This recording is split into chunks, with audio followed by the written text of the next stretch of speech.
Hi, my name is Ava Hogan, and today I have the absolute honor of introducing Bess Summers. I first met Bess the summer before 7th grade at the St. Mary's Math and English workshop. Bess was new that year, and I remember thinking I was so cool for meeting her before the school year started. Since then, I've gotten to know her better through Miss Petty's 7th grade homeroom, French and geometry classes, and soccer, where our coach often got us mixed up and called us by each other's names. Throughout our time together at St. Mary's, I have learned that Bess is strong, confident, and determined in the classroom and on the field. She will always be there whenever I need someone to talk to, and I know that the class of 25 agrees with that. I know Bess has great things to say today, so I won't keep you all waiting any longer. I give you Beatrice Ellen Summers.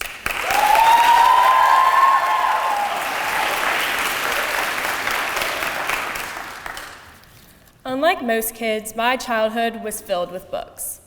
Of course, I love the things every kid loved, like playing pretend and dressing up, but without a doubt, you could always find me with a book. If anyone walked into my purple and green childhood room, they could easily mistake it for a library because of the amount of books that were lining the walls.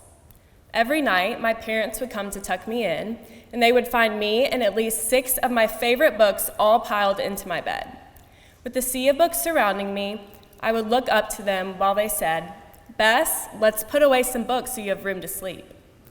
We would spend the next 10 minutes going through the books and making a careful selection of the one I wanted to sleep with that night. Periodically, my book collection would become too big for my room to hold, so I would have to donate many of my cherished possessions. Of course, this was no easy task. When going through my books, I would refuse to participate and protest. The books were my memories. In my 6-year-old brain, I did not understand why the books meant so much to me, but I knew I loved each and every one of them. Some books were special to me because of their story, and some were special because they reminded me of the time in my life when I read them. I found comfort in the Junie B. Jones series while navigating complicated elementary school friendships. These books allowed me to understand my friends' emotions, and they comforted me by reminding me that other girls shared similar problems.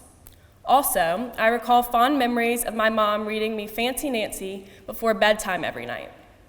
My life was a library, and each book represented a memory that shaped me into who I am today. Some of those memories are good and some are bad, but they have all played an important role in my life. I have often wondered why I was so obsessed with reading during my childhood. Recently, I came to the conclusion that reading was more than a beloved hobby. It was a tool for teaching me the importance of empathy. Reading allowed me to experience things that were far removed from my own experiences and realize the importance of seeing other people's perspectives. Whether it is helping another person with homework or simply just thinking about the ways my choices affect others, empathy controls my decisions throughout my life. Everyone has their own library, full of memories and experiences.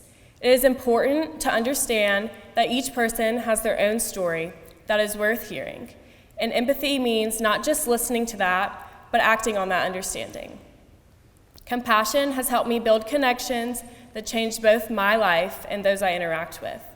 It is important for me to realize I will never know anyone's full story, but to understand that I can play either a positive or negative role in building their library.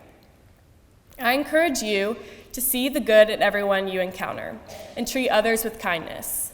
And to you, the class of 2025, thank you for seeing the good in me and each other. We have created such an uplifting community that will be hard to leave behind, but I know we will continue to practice empathy wherever we go. Thank you.